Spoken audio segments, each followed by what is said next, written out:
Hey guys, what is going on? I just woke up from a nap, so sorry I sound like this. Training a double shift will make you definitely a little bit raspier, so excuse the voice. It's pretty much what I sound like all the time though. So anyways, healthy eating, 30 days. Has it been the cleanest? No, for sure. Has it been pretty good? I think so. Definitely my consumption of vegetables. I haven't been on my reds and greens. You guys know what reds and greens are. They're like, it's kind of a fad right now, but they are good for you by first form. You just put your reds and greens in water, mix them up. Danielle and I have not been good about them, so that's something that I'll incorporate a little bit more just for the little extra boost of reds and greens. But in terms of veggie intake, I do get a pretty good veggie intake in the day. Getting, my protein goals. That's been like the hardest just because I've been upping my protein a little bit more. So it's been like a little bit more processed sources that I think that anybody that's like trying to put on muscle finds a point where you're like, do I really want another protein shake? Like, no, the answer is 99.9% of the time, no. So I've had some protein bars. I really like some pretty minimally processed protein bars as well. I like my new protein powder by Gainful, which is great. It's custom. And because I'm vegan, I am looking for that little extra edge sometimes. So a lot of people will like slam BCAAs and be like, you don't need them. And if you do eat meat products and animal products, generally speaking, you probably do not need BCAAs. I add them in as part of my hydration supplement just as a tiny little extra booster, as a just in case. If there's ever any time where I don't have a complete protein. But again, 99.9% of the time, my nutrition is on point as a vegan and a vegan athlete. So strength gains have been like through the roof. My new program, I'm on Old School Iron. I'm on the third month, just finishing it up actually.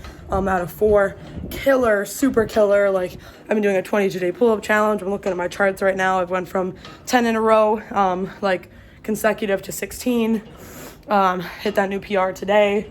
My goal up on my little goal board there is 20. My cardio has been pretty good. My endurance has been pretty good. My PRs have been great. I haven't hit a new PR in like 2 weeks, so I haven't really tried for anything super heavy, but currently my deadlift PR is at a sloppy 255, a really nice 235 with good form there. Overhead press PR'd at 95 pounds, which I know doesn't sound like a lot, but for anyone who's ever done a barbell overhead press, that's a shit ton. Kicks your butt. Bench press 165, I believe, and then squats still sitting at 210. Haven't really tried for a new squat PR. I've been focusing a lot more on my hip issues, hip flexor strain. Core work has been pretty good. Working on core a little bit extra, more low impact cardio recently, walking the dogs. I'm on the spin bike right now, or on the assault bike, I should say. Much worse than a spin bike. Trying to keep my HIIT workouts to 2 or less per week, just so I don't interfere with strength gains and make any kind of more recovery burdens than necessary.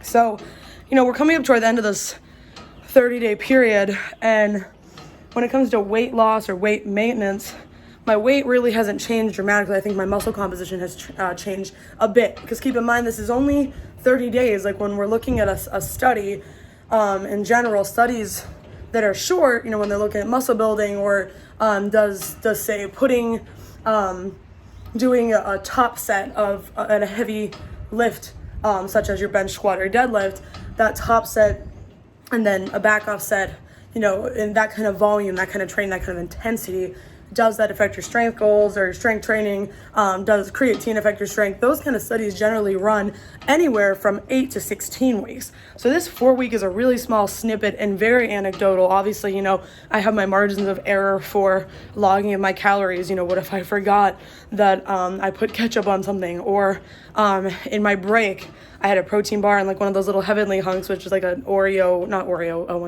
like oatmeal bar. And I forgot I had that oatmeal bar, so that's 110 calories that I've missed. Those kind of things. Margin for error, you have to be kind of like accepting of that. In the perfect world, if I were doing this kind of healthy eating versus eating like absolute shit, I would have the exact same meals every day, the exact same times a day, the exact same water consumption, taking my vitamins and minerals at the exact same time every single day, and getting the same amount of sleep. So all of those factors and doing the exact same workout or training, because obviously if I'm doing the same workout every day, like the same upper body day, exact workout, exact reps, exact sets, exact weight, you wouldn't see progressive overload. You wouldn't see any progress in terms of muscle. But in terms of weight loss, if I had every factor exactly the same, I think it'll be a much more accurate study. So obviously this is very anecdotal. This is very like doing my own fun study. I'm not running EMG data. I'm not, I don't have a team watching it by every move and tracking by every thing, especially like considering other factors hormonally, like my stress factors, stress at work, recent stresses at work, recent stresses in personal life, like those kind of things. A big transition is coming for me soon for my life. And, like in this study, I've had my period twice during this study alone in these 30 days. Like I just got it. So you got to look at those factors as well and how that affected me. But I'm going to take measurements. I'm going to do a weigh-in on the 14th. So we're getting close. What is today? The 4th, the 6th, the 6th. So, I got another 8 days on the clock before this is all done. But in truth, at the end of this healthy eating month, relatively healthy eating compared to how I normally eat, compared to how I eat in the past, do I see significant changes in weight? No. Energy, yes. I think I have better energy. I think my weight training has been better. I think my higher protein has been a little bit better. There's definitely days where I'm like not hungry at all because I'm having such high protein, and other days where I am like a beast and I need to come home and eat everything after a morning shift. Especially like yesterday was cardio day at the gym, so I'm running around, I'm doing burpees, I'm doing pickups, I'm running back and forth across the gym, I'm yelling at people to do reps. I burned like 850 calories alone just from my training double. And I was up earlier, so I'm a little bit more stressed. I think the cortisol release, I have a lot more cortisol pumping. You're definitely producing more as a stress hormone, and just all those things definitely affect me. Every Monday and Tuesday I double shift, so I have that stress. I have that nap in the afternoon, which kind of throws me off a little bit. And when I wake up, I'm like, I gotta get moving. So hence here I am on my bike before I head back to work. So like I said, guys, perfect world, we would do the study, but then again, like, is that like, in terms of science, sure, that's like what to look at, and that's why they frequently in studies, not that I agree with this at all, use animals, because animals have no free will. Like, all their things are pretty much controlled. You can't really control their stress level unless they're doping them up with like melatonin or some other like liquid Ativan. But when it comes to real life, like the real shit for you personally, you do not wake up at the same exact time every day and go to bed the exact same time every night, most likely. You don't eat your meals at the exact same time every single day and have the exact same thing every meal and have the exact same workout routine with the exact same progressive overload in your training. Nor do you have the same training goals that I do, or the person next to you, or your best friend, or someone else at the gym, or whatever, your significant other. Like, so to say that this was actually a pretty good, accurate study of what a real person would go through, I think it's true. Like, my schedule is a little bit crazier than I think the average person who works like a 9 to 5, just because I'm up so early, a couple days a week, and then gone so late. My dinner is so late. But then again, I don't know your life. I don't know what your schedule's like, what your eating schedule is like. If you work 2 jobs, if you have a child, like, newsflash, you got a baby, you're eating like whenever you can and sleeping whenever you can around that baby. So I definitely think in terms of how like real life goes, this has been relatively successful in terms of my study, and it pretty much shows exactly what I thought it would, in that eating super healthy didn't make me like rapidly lose weight in this deficit, however slight the deficit was. But then again, it's only been 4 weeks. So, as we carry into this next month, I think what I actually will do is carry this next month through another healthy eating month and see, because I'd like to look at 8 weeks worth of data. I've been tracking my mood, my energy levels, like those kind of things, obviously my calories, my macros, and I definitely have a kind of better idea now of when like my energy drops, when I'm going for those cravings, like those kind of things. I've almost picked up on it now. And with us going to Aruba in 2 weeks, woohoo, I'm definitely trying to keep myself feeling good, feeling energized, feeling lean, because the last thing I want to do is go to Aruba and feel like a beach whale, you know what I mean? So I think I will extend this whole thing for another month, do a little end of month recap. But here we are, about 3/4 of the way done, more than 3/4. So I don't know, guys, I really do think that calories are calories. Like, a calorie in is a calorie out. I do believe that if you are someone who ate 1,000, let's say your BMR was 1,500 calories and you burned an average of 800 calories a day, so that's putting you at 2,300 calories. If you eat 1,900 calories a day or 1,800 calories a day, you are in a deficit, so long as you maintain that calorie burn, of course, every single day and adjusting as needed. I do think in 8 weeks, whether you eat those calories of healthy food or a mix of healthy and unhealthy or total garbage, I think your results will be similar.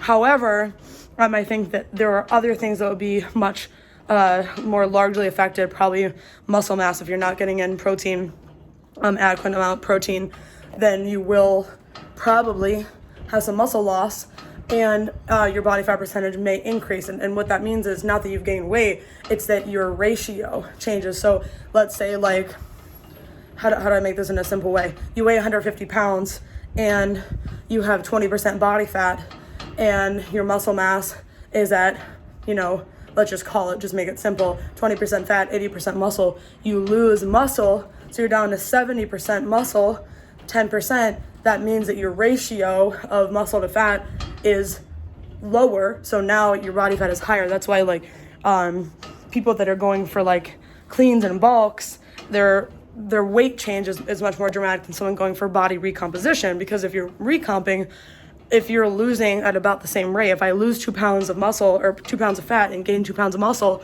I still weigh the same. I still weigh 140 pounds. I gained 2 pounds of muscle, lost 2 pounds of fat, so I'm the same. But because I have 2 more pounds of muscle and 2 less pounds of fat, my body fat percentage is lower. And that's kind of where we're looking at things like in terms of quality of food.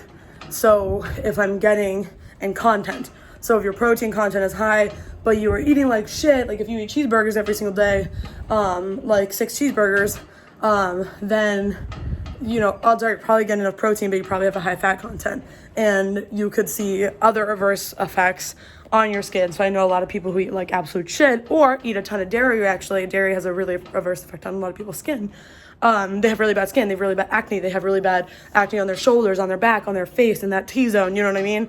So I think that when we're talking about what is the best diet for you to lose weight, I think that you have to ask yourself, am I losing weight and gaining muscle at the same time? Losing weight, maintaining muscle? If so, you have to be looking at your protein content. That's really important. Like satiety, how satiated do you want to be? Do you want to go to bed hungry every night? No. So making sure that you're getting in like nutrient dense foods along with the foods you like. That's why I think it's a really safe thing to follow, like the if it fits your macros format. So let's say you have like a really good kale salad with like a maybe higher fat dressing because of avocado. It's a good protein, or it's a good fat source. It's a clean fat source. But where's your protein within that? Are you topping it with chicken or tofu for dinner? Are you having something that's like a high fat? Are you having more avocado? Are you having more something? Like, you should never fear fat or carbs because they're just food, and they're just ways to keep your body fueled, and they're necessary for brain function and skin health and growth of cells.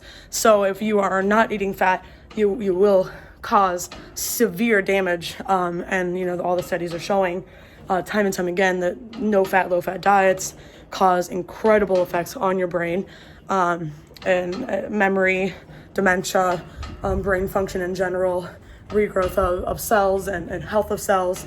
So fat is important, just as the same way carb is the primary energy for our body and the easiest accessible one. So people who are on very low carb diet, some people have a ton of success, some people have very, very poor results. And I definitely think that keto is something to research in the same way that any other diet, because it is just a strategy. I don't think people can be keto forever. I don't think keto works for everyone. I think it works for some people. The keto kind of strategy didn't really work for me. As a vegan, it was just like too much. And I didn't like the way I felt on keto. And some people say, oh, you're doing it wrong. Maybe it just wasn't meant for my body. And you need to like accept, appreciate that every body, every human body is different in how it will respond. So you gotta do your own research. If you eat like shit, but you're still in a calorie deficit, odds are you're gonna be hungry, because 1,000 calories of a burger is gonna be a pretty small portion compared to 1,000 calories of vegetables and fruits and leaner protein sources, So you have to ask yourself, like, what am I willing to sacrifice for the shit that I'm eating? Like, that's really the question. And can you find a balance? Totally. People do it every single day without realizing it. People who maintain weight, who are like, oh, I'll have the salad for lunch with grilled chicken. And then they go home, and after dinner they have half their kids' brownie sundae. And they maintain weight because they're balanced. So if I would conclude this portion of the study with anything, I would say that balance is key to everything. So the results are pretty much what I expected. I didn't think that I was going to eat really clean for a month and miraculously lose all the body fat, stubborn body fat that I have left. But I definitely didn't, I didn't expect extreme results after 30 days anyways. So that's pretty much it, guys, and I'll see you in the next video.